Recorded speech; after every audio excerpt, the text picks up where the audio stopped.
police મહાનિરીક્ષક સરહદી range Bhuj તથા police અધિક્ષક પશ્ચિમ કચ્છ ભુજ નાઓએ જિલ્લામાં ચોરીના વધતા જતા બનાવ અટકાવવા તેમજ ઘરફોડ ચોરી તેમજ વાહન ચોરીના વણશોધાયેલ ગુના શોધવા માટે અને આવી પ્રવૃત્તિ આચરનાર સામે કડક કાર્યવાહી કરવા સૂચના આપેલ તે અનુસંધાને લોકલ ક્રાઇમ બ્રાન્ચ પશ્ચિમ કચ્છ ભુજના પોલીસ ઇન્સ્પેક્ટર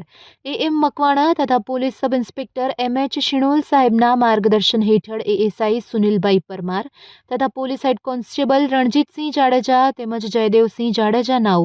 ભુજ શહેરમાં આધુનિક ઇન્વેસ્ટિગેશન કીટ સાથે પેટ્રોલિંગમાં હતા તે દરમિયાન ફરતા આરટીઓ સર્કલ પાસે આવતા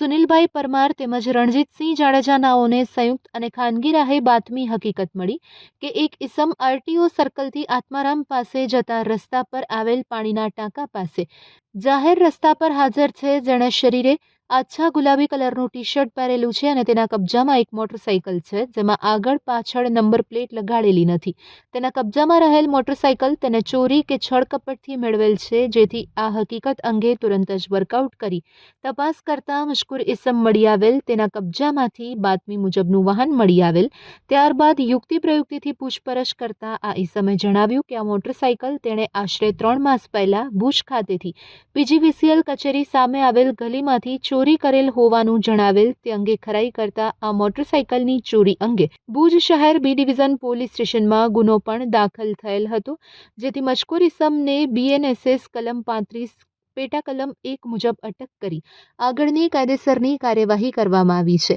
પકડાયેલ આરોપી સતવિન્દરસિંહ ઉર્ફે દીપ સિકંદરિયા સિંહ હાલે રહેવાસી શકુર મંગરાની વાડીમાં બાચુંડા તાલુકો અબડાસાવાળો છે,